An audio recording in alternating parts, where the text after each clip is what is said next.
안녕하세요, 박승준 세무사입니다. 요새 상속세 때문에 되게 뉴스도 많이 나오고 난리더라고요. 저도 저번 주에 뉴스를 보고 이 소식을 접하게 됐는데요, 지인이나 친구들한테 막 링크를 다 쐈거든요. 약간 신나는 마음에 제 지식 자랑도 할 겸 해서 다 쐈었는데, 대부분의 반응이 뭐 그래서 이게 좋은 거야 나쁜 거야, 또는 뭐 이게 뭔데 왜 이런 거 보내 이런 사람도 있었고, 대부분의 분들이 이걸 모른다는 생각이 들었습니다.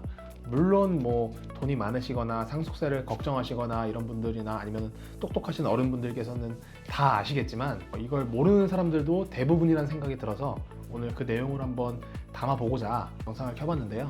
뉴스를 보게 되면 75년 만에 이제 상속세가 드디어 개편이 된다, 75년 만에 정비를 한다, 이런 내용의 뉴스 기사가 많습니다. 바로 유산취득세에 관한 내용인데, 오늘은 유산취득세가 뭔지, 또 어떤 내용으로 바뀌었는지 보도자료를 한번 가져와 봤어요. 이걸 보면서 여기 써있는 내용이 워낙 어려우니까 좀 제가 쉬운 말로 좀 말씀을 드리고, 저도 좀 이 김에 좀 보고 이런 시간을 좀 가져보면 좋을 것 같습니다. 자, 그러면 유산취득세가 뭐냐, 뭐에서 유산취득세로 바뀐 거냐, 이걸 먼저 알아야 되는데, 상속세 과세 방식은 크게 유산세와 유산취득세로 나누어집니다. 유산세라는 건 예를 들어서 그 돌아가시는 분이 50억을 남기고 돌아가셨다고 생각해 볼게요. 50억을 각각 자녀 5명한테 10억씩 나눠준다고 생각을 해보겠습니다. 유산세 방식에서는 50억에 대해서 세금을 부과를 하고, 유산취득세의 경우에는 10억씩 각각 세금을 부과한다고 생각하시면 됩니다. 그러면 무슨 차이냐, 그게 10억씩 합치면은 50억 아니냐, 이렇게 생각하실 수 있는데, 누진세율에서 그 차이가 옵니다. 우리 소득세를 낼 때를 보면 최대 50%까지 과세를 한다고 하잖아요. 근데 지금 보시는 여러분이 50%까지 세금을 내시나요? 아니죠. 저희 소득세는 최소 6%부터 소득 구간에 따라서 50%까지 올라가는 그런 누진세율 구조를 갖고 있습니다. 상속세도 마찬가지로 최대 50%까지 누진세율을 갖고 있는데, 1억까지는 뭐 10%, 1억부터 5억까지는 뭐 20%, 뭐 이렇게 세율을 가지고 있는데, 재산이 올라갈수록 세율이 높아지기 때문에 이 두 과세 방식에 따라서 차이가 있는 겁니다. 예를 들어서 방금 말씀드린 50억에 대해서 50%를 세율을 적용한다고 해볼게요. 유산세 과세 방식이면 50억에 대해서 50%, 그러니까 25억이 되겠죠? 이렇게 세금을 내는 거고, 유산취득세 방식에서는 세율 구간이 그만큼 낮아지게 되니까 세부담을 절감할 수 있는 효과가 있을 수 있는 겁니다. 자, 이렇게 읽어보면 유산세는 사망자의 전체 유산을 기준으로 과세를 한다, 이렇게 되어 있고, 유산취득세는 상속인들이 각각 취득한 그 재산을 토대로 과세를 한다고 나와 있습니다. 내가 취득한 재산에 대해서만 세금을 과세를 하는 거를 읊는 것의 원칙이라고 하는데, 만약에 유산취득세 방식으로 가게 되면 내가 취득한 재산에 대해서 내가 내기 때문에 그런 읊는 과세 원칙에 부합을 하게 되고요. 유산취득세 방식으로 가게 되면 내가 취득한 재산에 대해서 내가 내기 때문에 조금 더 형평성이 있다고 볼 수 있습니다. 반대로 나눠야 될 상황이 아닌데 지분을 나눠가지고 세 부담을 조금 회피하려는 목적으로 악용될 수 있기 때문에 그동안은 이제 유산세 과세 방식을 했었는데, 이번에 개정으로 유산취득세로 이제 손을 본다는 내용입니다. 다음은 이제 사전증여재산인데, 사전증여재산은 이제 상속이 개시되기 전에 상속세를 회피하고자 하는 목적으로 미리미리 증여를 하는 거예요.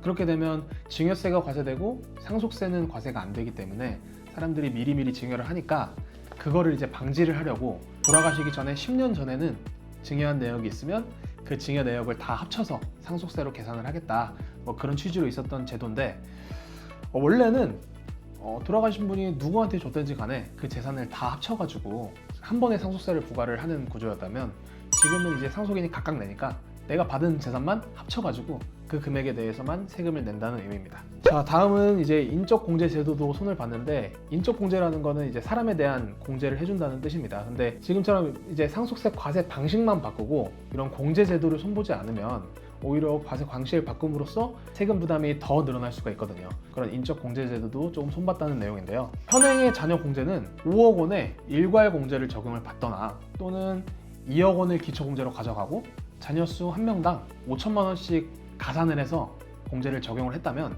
지금 바뀌는 내용은 자녀 1명당 5억 원, 그리고 그 외의 사람들에 대해선 2억 원, 이렇게 공제 금액을 확 올렸다는 내용입니다.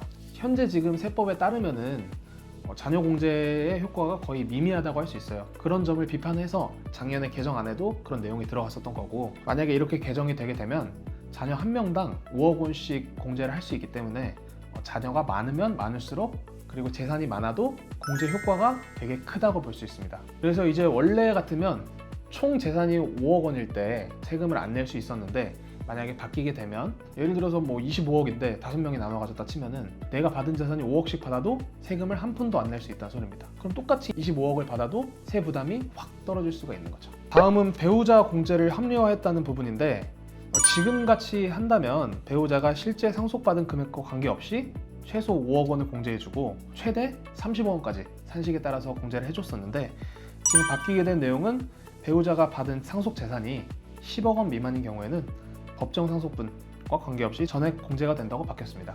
뭐 이 내용은 내가 실제로 받거나 받을 금액이 10억까지는 아예 세금이 안 나온다는 뜻입니다. 그래서 이것도 되게 큰 혜택이라고 볼 수 있고 뒤에 설명하겠지만 내가 받거나 받을 금액이 10억 미만이어도 그 10억 미만에서 내가 받은 금액을 제외하고 다른 가족한테 올려서 공제를 받을 수 있습니다. 이게 바로 다음에 나올 인적 공제의 최저한을 설정했다는 뜻인데 지금까지는 10억까지는 상속세가 아예 안 나온다는 말씀을 많이 들으셨을 거예요. 지금 배우자가 살아있으면 최소 배우자 공제 5억 그리고 일괄 공제 5억 해서 10억까지는 세금이 안 나오는데 만약에 유산 취득세를 적용을 해서 잘못 재산을 분배하게 되면 상속 재산이 10억이어도 세금이 나올 수가 있거든요. 그러다 보니까 기존에 이제 면세점의 역할을 하던 10억 원을 유지시켜주기 위해서 인적 공제의 최저 한도를 정해놨다고 보시면 됩니다. 그래서 아까 말씀드렸듯이 배우자가 받은 금액이 3억이고 자식이 받은 게 7억이다. 그러면은 3억까지 배우자 공제를 적용해주고 지금 10억 중에 7억이 남았잖아요. 그럼 7억부터는 자녀한테 넘겨줘서 아예 세금이 나오지 않는 10억까지는 상속세가 나오지 않는다는 원칙을 계속 가지고 갈 수 있게 만들어 놓은 겁니다. 다음은 이제 마지막으로 조세 회피를 대응한다는 말을 하고 있는데 유산 취득세의 가장 큰 단점 중에 하나는 지금 내가 받은 거를 내가 낸다는 이제 읊는 것의 원칙에는 이제 부합한다고 볼 수 있는데 지분을 쪼개게 되면은 상속세를 회피할 수 있습니다. 그래서 실제로 지분을 쪼개서 받지 않았는데 쪼개서 받은 것처럼 하고 상속세를 회피해버리고 이런 게 유산 취득세의 단점인데 그런 단점들을 이제 보완하기 위해서 성실하게 대응을 하겠다라는 거를 두고 있으니까 만약에 유산 취득세가 시행됐다고 해서 그렇게 나쁜 마음을 가지시는 거는 좋지 않을 것 같습니다. 그런데 지금 이렇게 개정안이 발표가 됐다고 해서 바뀐 게 아니에요. 이렇게 개정안이 발표됐더라도 국회에서 이 내용이 통과돼야지 적용이 되는 구조이기 때문에 아직은 어떻게 바뀔지 어떻게 조정이 될지 조금 더 지켜보기는 해야 될 것 같습니다. 그래도 이제 종합적인 평가로는 세금 부담을 줄일 수 있는 좋은 구조로 이제 바뀌었다는 것은 확실하고 앞으로 어떻게 변경이 될지는 또는 어떻게 좋은 게 늘어날지는 한번 지속적인 모니터링이 좀 필요할 것 같습니다. 최신 소식이 계속 들려오게 되면은 발빠르게 와서 여러분들께 전달해 드릴 수 있도록 하겠습니다. 자, 오늘은 75년 만에 상속세를 손본다는 내용이 발표가 돼서 그 내용을 한번 알기 쉽게 전달해 드리려고 한번 해봤는데요. 모쪼록 이제 도움이 되셨으면 좋겠고 새로운 소식이 전해지게 되면은 다시 한번 구체적으로 다뤄보도록 하겠습니다. 오늘 영상이 도움이 되셨으면 구독과 좋아요 한 번씩 부탁드리고요. 알림 설정도 부탁드리고 널리 공유도 해주시면 감사하겠습니다. 다음에 또 좋은 영상으로 찾아뵙도록 하겠습니다. 감사합니다.